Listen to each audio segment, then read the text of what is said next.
ნუ დამოკიდებულია იმაზე, რა გადაწყვეტილებას მიიღებენ უკვე ალბათ იანვარში. როგორ ჩამოყალიბებდება პრინციპში ევროკავშირი და პირველ ეტაპზე ევროკომისია ალბათ თავისთავად ევროკომისიას უკვე ახალი რეგულაციით აქვს უფლება რომ დამოუკიდებლად მიიღოს გადაწყვეტილება, მაგრამ ვიცით რომ ევროკავშირის წევრი ქვეყნების უმეტესობა, ასევე თანახმარი ევროკავშირის საბჭომ ეხლა მიიღო 2 დღის წინ განცხადება, რომელშიც ეწერა რომ საქართველოს რომელსაც აფრთხილებდა საქართველოს რომ აუცილებლად უნდა გაითვალისწინოს რეკომენდაციები, რომელიც მე-7 ანგარიში იყო. მე-7 ანგარიში თითქმის 1 წელია უკვე გამოვიდა და მასში მკაფიოდ იყო ჩამოყალიბებული ნათქვამი რომ საქართველოში ადამიანის უფლებები და ადამიანის ფუნდამენტური უფლებები უნდა აუცილებლად გამოსწორდეს. ამ მიმართულებით ნაბიჯები არ გადაიდგა და ეხლა უკვე ახალ ესე ვთქვათ ანგარიში იქნება რა თქმა უნდა ამაზე საუბარი და თავისთავად ეს ის დაპირება რომელიც ევროკავშირის მხრიდან იყო გაფრთხილება რომელიც ევროკომისიის მხრიდან იყო და არ შესრულდა რა თქმა უნდა გამოიღებს თავის შედეგს. მაგრამ მე რას ვარაუდობ? მე ვარაუდობ იმას რომ ევროკავშირი ეხლა რომელიც გაზაფხულზე უკვე შემოიტანს რეგისტრაციის ახალ სისტემას იმ ქვეყნებისთვის რომელსაც გააჩნიათ უვიზო მიმოსვლა სავალდებულო იქნება ყველას მიერ შევსება სპეციალური ანკეტის და ევროკავშირის საიტზე ატვირთვა, რომელშიც მიუთითებენ თავის პროფესიას და ყველა სხვა პირად მონაცემებს.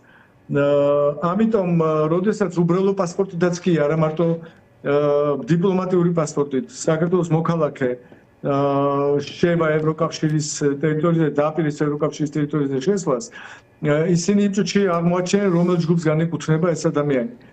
და თუ ევროკომისია მაგალითად მიიღებს ისეთ დადგენილებას, რომ გაუქმდეს არა მარტო დიპლომატიური ან სერვის მომსახურების პასპორტების მქონე ადამიანებს, მოქალაქეებს უვიზო მიმოსვლა, არამედ უბრალოდ მთლიანად საჯარო მოხელეების როგორც ჯგუფს და ამის საშუალებას უკვე იძლევა ახალი რეგულაცია, რომელიც ახლა შედის ძალაში 25-ში შეიძლება მთელ ჯგუფს გაუქმოს საჯარო მოხელეები საერთოდ ვერ შევიდნენ უვიზოდ ევროკავშირის ტერიტორიაზე. რომელი სამინისტროს წარმომადგენლებიც არ უნდა იყვნენ.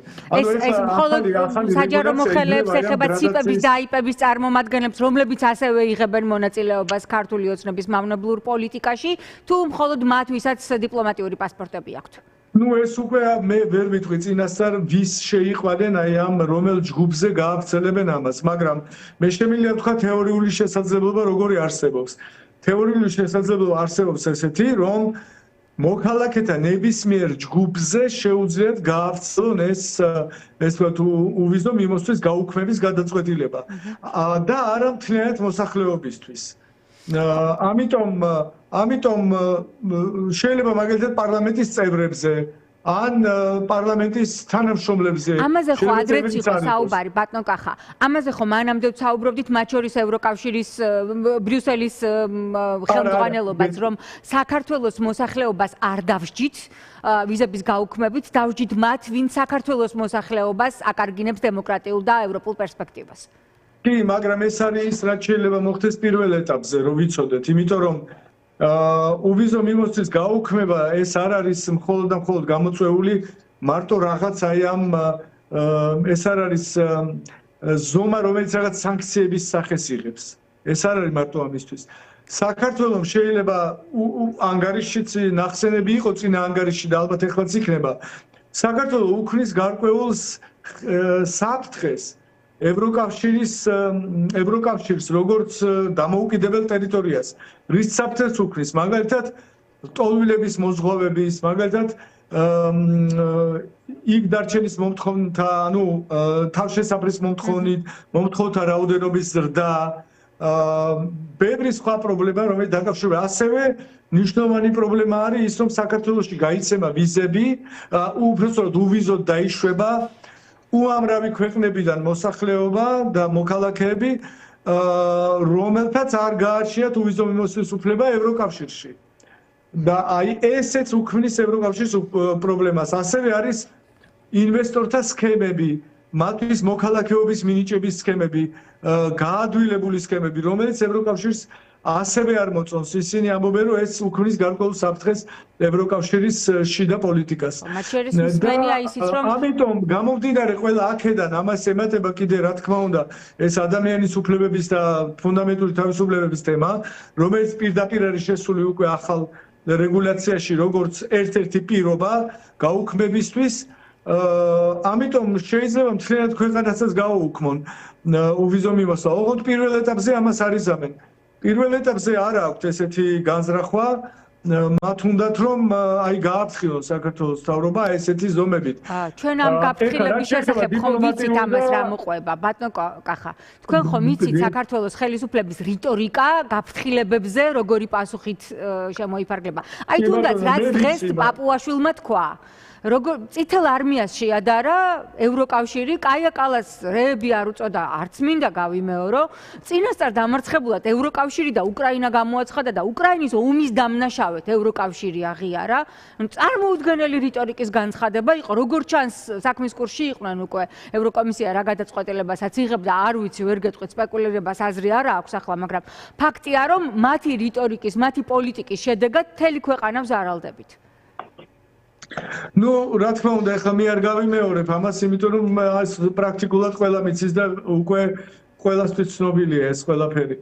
მაგრამ მინდა ხაზი გავუსვა ერთ რაღაცას, რომ აი ჩვენ გვახსოვს რომ შარშან უпроцоრად წელს ჯერჯერობით იანვარში, ამ წლის დასაწყისში ეს გადაწყვეტილება უკვე იყო მიღებული და უკვე შევიდა ძალაში, უბრალოდ ყველა ქვეყანამ არ მოახდინა იმპლემენტაცია. რაც შეეხება დიპლომატიური და სერვის პასპორტების თვის გაუქმებას უვიზო მიმოსვლისა. ხო? უვიზო არა მარტო უვიზო მიმოსვლა, ფასილიტაციაზეც არის ლაპარაკი. ანუ ჩვენ გაგვაჩნდა სანამ უვიზოს მივიღებდით ეგრეთ წოდებული ვიზა ფასილიტაციის შეთანხმება, რომელიც უმარტივებდა მათ შესვლას. ანუ დიპლომატიურ პასპორტებს და სერვის პასპორტებს უმარტივებდა ევროკავშირის ტერიტორიაზე შესვლას.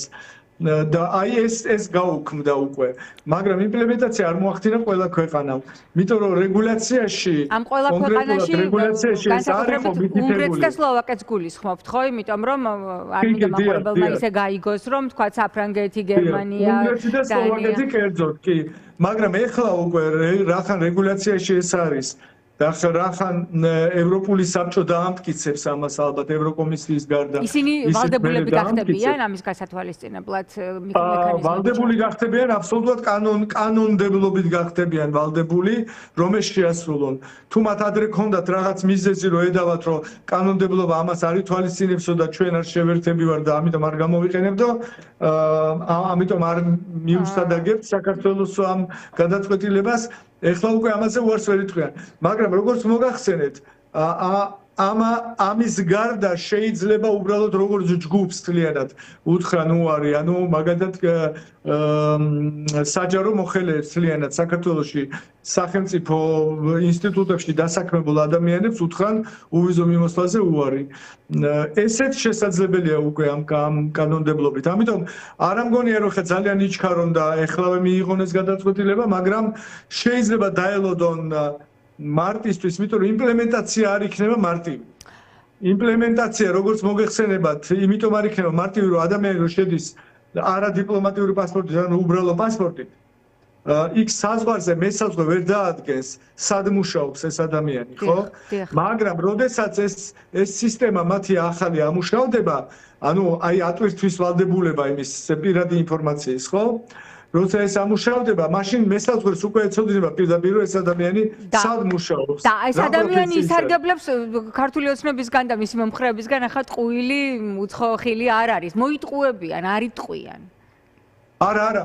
თუ მოიტყვილება და ის ესე არ არის, თუ ის შეიყვანს ხალხ მონაცემებს იმაში, მაშინ ის დადგება ისეთი რისკის ქვეშ, რომ მას სამუდამოდ გაუქმონ ევროკავშირის შესვლის უფლება. ანუ ამ სარეგისტრაციო ამ მონაცემების ატვირთვაში ტყუილი იწვევს შემდგომში, ესე ვთქვათ, აბსოლუტურად შესვლის უფლების გაუქმებას. ამიტომ გადამოწმების ალბათ ვერ გაბედავენ შესაძლებლობა ასეთი ფართო იქნება, აი ინფორმაციაზე წვდომა მესაზღვრეს ექნება ადამიანის პირადი მონაცემების, ასე გამოდის? ნუ კი, რა თქმა უნდა, ისედაც აქვს პირად მონაცემებზე წვდომა, მაგრამ შეზღუდული პროფესიაზე. არა იმაზე, სად მუშაობს ადამიანი, ხო? მაგრამ იმიბითი უკვე იმ ესე ვთქვათ სარეგისტრაციო ფორმაში უკვე იქნება შეყვანილი ეს ინფორმაციაც. და ამიტომ მათ შეეძლებათ ჯგუფების მიხედვით გაითვალისწინონ კონკრეტული პროფესიის ან ადამიანები, რომლებიც სადღაც მსახურობენ კონკრეტულ სამსახურში, ხო? შეიძლება ის იყოს რომელიმე კონკრეტული სამინისტრო და თქვა რომ აი ამ სამინისტროს წარმომადგენლებს ჩვენ უვიზო მიმოსვლას უუქმებთ. ბატონკახა, ბოლო კითხვა მაქვს ასეთი, აი 17 დეკემბერს ევროკავშირის საბჭომ და თავმჯდომარეობამ დანიამ გამოაქვეყნა გაფართოებასთან დაკავშირებული დასკვნები, მათ შორის საქართველოსთან დაკავშირებით და ამ დოკუმენტს ჩავარდნილი უწოდა შალვა პაპუაშვილმა. დღეს თქვა პაპუაშვილმა, რომ ევროკავშირი სუვერენიტეტს და თავისუფლებას დამოუკიდებლობას გვაკარგინებსო. ახსენით ეს რიტორიკა თუ შეიძლება და იმ შემთხვევაში თუ არ ჩავარდებოდა 17 დეკემბრის დოკუმენტი საქართველოს მოსახლეობას აფრთხის ქვეშ არ დადგებოდა? არა, ჩავარდნილი რას ქვია, ევროკავშირის სახელით ეს დოკუმენტი ვერ გამოვიდა, იმიტომ რომ უნგრეთმა დაბლოკა. მაგრამ 26-მა ქვეყანამ ეს თავისი პოზიცია გამოაქვეყნა. მაგრამ ის დოკუმენტად ვერ იქცა. იმიტომ რომ საერთო კონსტიტუცია არ იყო ერთი ქვეყნის გამო. ევროკავშირის საბჭოს დოკუმენტად, ანუ კანონად ვერ იქცა, რომელიც სავალდებულოა ყველასთვის. მაგრამ სავალდებულო ყველასთვის არ არის ეს დოკუმენტი, უნგრეთს შეუძლია არ შეასრულოს. მაგრამ 26-მა ქვეყანამ ამ დოკუმენტს ხელი მოაწერა. ეს იმას ნიშნავს, რომ იმ 26 ქვეყანაში ეს ყველაფერი შესრულდება და ძალაშია. ანუ თუ 26 ქვეყანა ითხოვს საქართველოსგან ამ რაღაცეებს ყველაფერს და მარტო უნგრეთი არ ითხოვს. ეხლა ჩვენი გადასაწყვეტია ჩავთვალოთ ეს სერიოზულად თუ არ ჩავთვალოთ სერიოზულად. ნებისმიერ შემთხვევაში ისეთი გადაწყვეტილება როგორც არის თქვა უვიზო მიმოსვლის გაუქმება, რომელსაც არ ჭირდება კონსენსუსი გადაწყვეტილებებში, ხო? და ამ 26 კაცის მიერ, 26 იმის მიერ, საგარეო საქმეთა მინისტრის მიერ ხელმოწერილი დოკუმენტი უბრალოდ წინაპირობათ აქვს უკვე იმას, რომ აბსოლუტურად მარტივად შეუძლიათ უვიზო მიმოსვლა გაგვიუქმონ. ხა სხვა რაღაცებზე შეიძლება აქ არ ვისაუბროთ. უვიზო მიმოსვლა, რომელსაც 9 წელი სარგებლობდა საქართველოს მოსახლეობის აბსოლუტურად ყველა ადამიანი. არა, ეხლა რაც შეეხება რაღაც სუვერენიტეტს გვაკარგინებსო, ეს როგორ შევაფასოთ ეხლა ეს გამოთქვა. ევროკავშირი მთელი ამ ისტორიის მანძილზე ცდილობდა რომ საქართველოს სუვერენიტეტი გაეძლიერებინა, ხო? და ეხლაც ესეა, ცდილობს რომ საქართველოს სუვერენიტეტი გააძლიეროს იმით, რომ დაიცვას საქართველო. მაგალითად, მისი ტერიტორიული მთლიანობა აღადგინოს თქვა საქართველოს ტერიტორიული მთლიანობა თუ გნება დაეხმაროს საქართველოს იმაში. აი სუვერენიტეტი მაგალითად რომელიც ცერდება თქვა დაპყრობილ ტერიტორიებზე. ევროკავშირმა დააყენა მონიტორინგის თავისი იხთის ყოველწლიურად რამდენიმე მილიონ თქვა ევროს იმისთვის რომ შეინახოს მონიტორების მთელი არმია უზარმაზარი 200-ზე მეტი ადამიანი ჩვენს ადმინისტრაციულ გამყოფ ხაზზე, ხო? კონფლიქტის ზონაში. რატო კეთდება ეს? იმიტომ რომ კონფლიქტის ზონიდან არ მოხდეს საქართველოს სუვერენიტეტის კიდე დამატებით შემღალვა და არ მოხდეს იქიდან თქვათ პენეტრაცია სხვადასხვა სახის პროვოკაციები. ეს არის პირდაპირ სუვერენიტეტის დაცვისთვის გაკეთებული, მაგრამ ამის გარდა ტერიტორიულ მთლიანობას ეხლა რაც ეხება ევროკავშირის ზეწოლითაა რომ ძალიან ბევრი ქვეყანა რომელიც რუსეთის მეგობრად ითვლება დღეს სოფლიოში არ აღიარებს აფხაზეთს და სამხრეთ ოსეთს მის დამოუკიდებლობას. როგორც სახელმწიფოებს არ აღიარებენ. ევროკავშირმა რომ ეს პოლიტიკა მიატოვოს, ხვალზე შეიძლება ნებისმიერმა ესეთმა სახელმწიფომ აღიაროს და ნელ-ნელა მოხდეს საერთაშორისო თანამეგობრობის ნაწილის მიერ მათი დამოუკიდებლობის აღიარება და ეს არის რა თქმა უნდა ჩვენთვის ძალიან ძლიერი დარტყმა ჩვენი სუვერენიტეტისთვის და ჩვენი ტერიტორიული მთლიანობისთვის. მაგრამ ამის გარდა ის რომ ევროკავშირი აძლიერებს საქართველოს ეკონომიკურად, ინსტიტუციურად,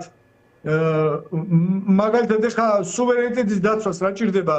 ჭირდება ძლიერი ინსტიტუტები, ხო პირველ რიგში.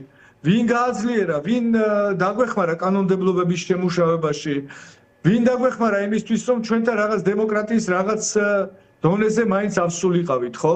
ეს ყველაფერი ხო ჩვენი სუვერენიტეტის გაძლიერებას ემსახურება ზუსტად, ხო?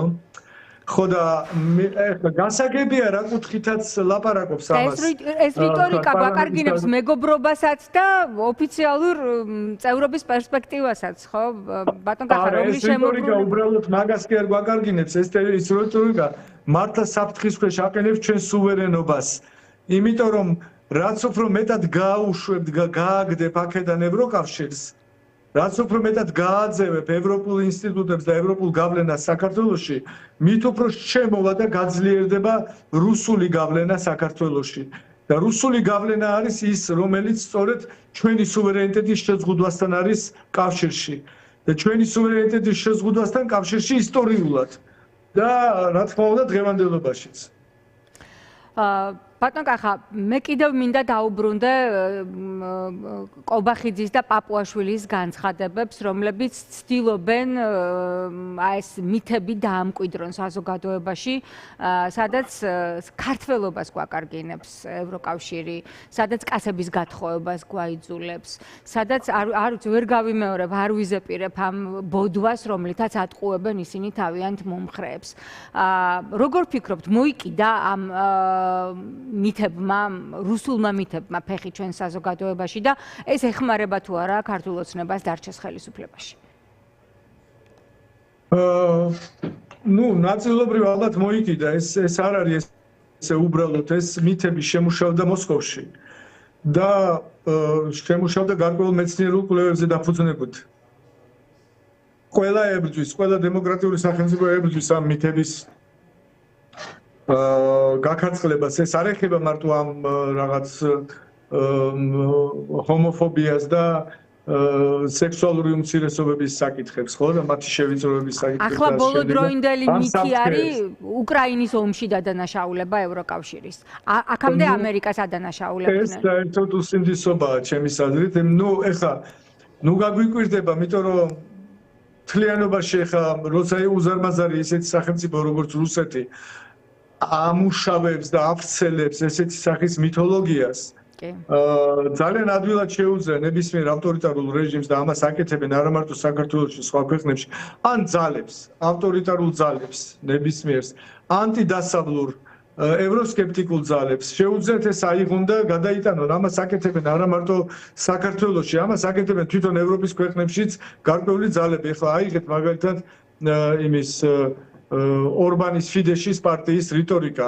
ისინიც ისეთ მითებს ავრცელებენ, რომელიც სრულ თანხმედრაშია რუსეთის მიერ გავრცელებულ საგარეო, მაგალითად რუსეთის საგარეო სამსახურის მიერ გავრცელებულ, ესე ვთქვათ, ინფორმაციებთან სრულ თანხმედრაშია. აი, ფიცოს დღევანდელი განცხადებით ერთ-ერთი ემთხვევა პარტიების მიერ. ხო, ფიცოს დღევანდელი განცხადება ერთ-ერთი. თავად მაგალითად ისეთ ქვეყნებში, როგორიც არის საფრანგეთი, გერმანია და ასე შემდეგ, ასევე ეყრდნობიან და ავრცელებენ ამ მითებს. ეს არის მარტივი დასაძლევი მოსახლეობის მენტალიტეტში სრულად. თავისთავად მოსახლეობა ჯერ არ არის სრულად ადაპტირებული ახალ საინფორმაციო სივრცისადმი, რომ ამ საინფორმაციო სივრცეში ყველაფერს რო არ უნდა დაუჯეროთ და რანაირად გაარჩიოთ ტყუილი მართალისგან, ეს ჯერ არ აქვს გამომუშავებული ეს იმუნიტეტი მოსახლეობას და ადვილია მათი манипуლირება. სამწუხაროდ ეს არის ძალიან დიდი საინფორმაციო ომი, რომელიც არ უნდა წააგოს დემოკრატიულმა სამყარომ. და ჯერ კიდევ ყველაფერი წინ არის ამ მიმართულებით, იმიტომ რომ არანაირი, ესე ვთქვათ, საზღვრები აი ამ ტყუილების გავრცელებას და მითების გავრცელებას არანაირი მორალური საზღვრები მათ არ აკავებს. სწორედ ამას ემსახურება რუსული კანონების შემოტანაც, მაგალითად ჩვენს ქვეყანაში, რომ მერე პროპაგანდასთან ბრძოლა გაჭირდეს. ამის მაგალითად ჩვენს მედიაც გამოვდგებით, ხედავთ როგორ გუდავენ თავისუფალ მედიას საქართველოში წლიდან წლამდე.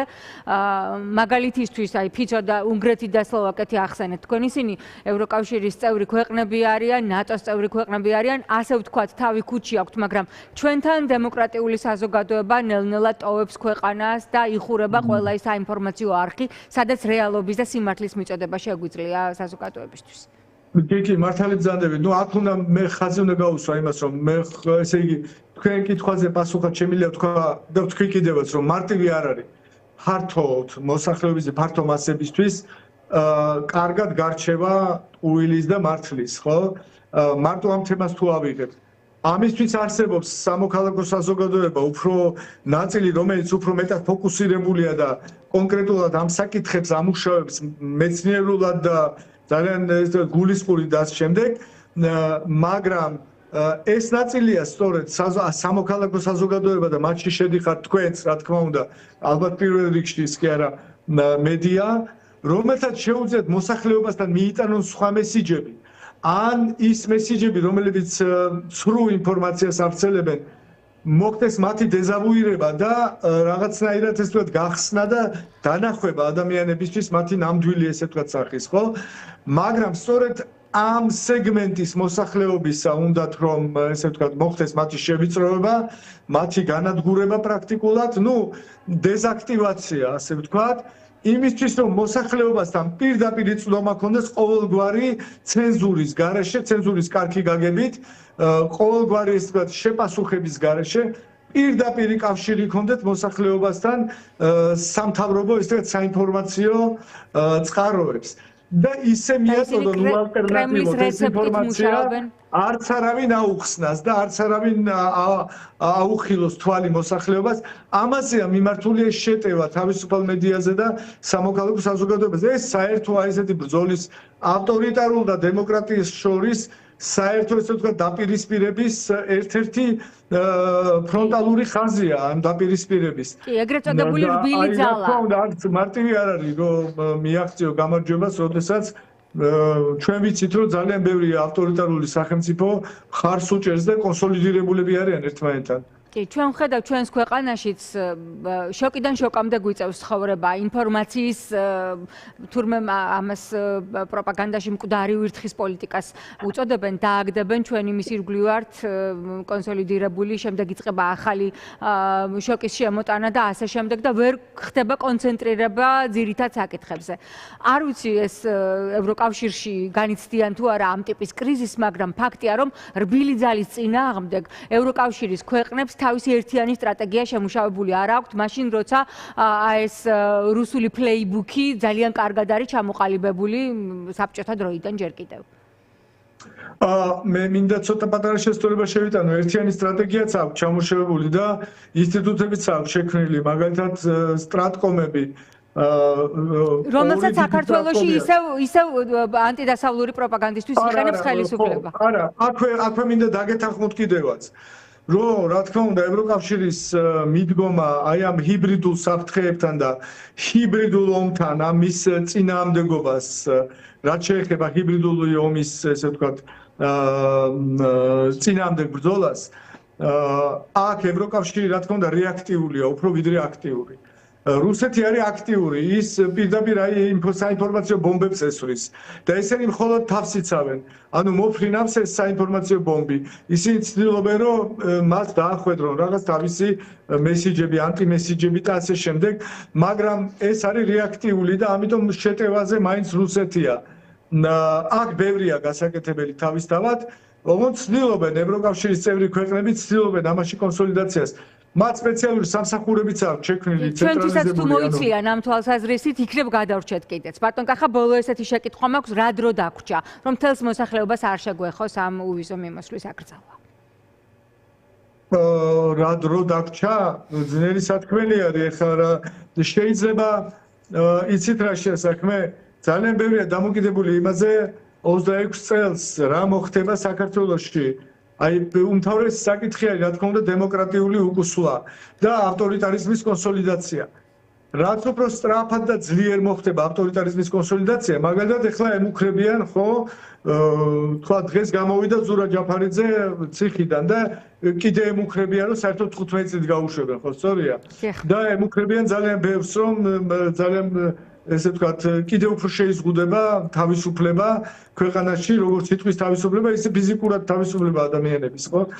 ამიტომ ამ მიმართულებით როგორი იქნება ნაბიჯები, იმაზეა დამოკიდებული უკვე ევროკავშირის მხრიდან რეაქცია და რეაგირება საერთოდ დასავლეთის სამყაროდან. და ამის წინასწარ მეტყველება ძნელია, იმიტომ ჩვენ არ ვიცით ქართული ოცნების გეგმები. ჩვენ ვხედავთ ტენდენციებს, რა თქმა უნდა, ეს ტენდენციები არის ავტორიტარული რეჟიმის კონსოლიდაციისკენ მიმართული და ლეგალური ავტორიტარიზმის შემოტანისკენ. ეხლა თუ ჩვენ შეიძლება დავასახელოთ ეს მეცნიერულად კონკურენტული ავტორიტარიზმი ქვია ამას, სამ სისტემას, რომელშიც ფასადი არსებობს მხოლოდ კანონების, რეალურად არ სრულდება, მაგრამ აპირებენ ლეგალური იმის შემოტანას, სადაც კანონებიც უკვე კანონით იქნება დაშვებული ეს ავტორიტარიზმი, გაიგეთ? ყველაფერი ეს დემოკრატია იქნება შეზღუდული კანონით. კი, ყველა უბედურება სამყაროში კანონის სახელით ხდება, ესეც ვიცით. ხო, კანონები იქნება ისეთი, რომ უბრალოდ აღარ იქნება არანაირი დემოკრატიული ფასადი. აი, ესეთი რაღაც თუ მოხდა, რა თქმა უნდა, ჩვენ გაგვიუქმებენ ნოვიზო მიმოსვლას და მე არ ვიცი როგორი ტემპით აპირებენ ამას და როგორია მათი გეგმები ამ მიმართულებით, რომ პროგნოზი გავაკეთო. მათი გეგმები ისეთია, როგორიც რუსეთის პრეზიდენტი მოინდომებს როგორც ჩანს. დიდი მადლობა ბატონ კახა, დიდი მადლობა, მძიმე იყო. მადლობა თქვენს. ამ პროგნოზების მოსმენა, მაგრამ კარგი არაფერი გველის წინ ფაქტია. კახა გოგოლაშვილი გვერდებოდა პირდაპირ ეთერში საქართველოს სტრატეგიული საერთაშორისო ურთიერთობების კვლევის ფონდის ევროპული კვლევების ცენტრის დირექტორი ბატონი გიგი კალანდაძე უნდა ყოფილიყო ჩვენი სტუმარი უკრაინიდან, მაგრამ კიევთან კავშირი ვერ მყარდება სამწუხაროდ, იმედია მშვიდობა აქვს გიგი კალანდაძეს, ამიტომ ახლა პირდაპირ ეთერში უნდა ჩავხსნათ კიდევ ერთი დაპირებული სტუმარი დავით მჟავანაძე.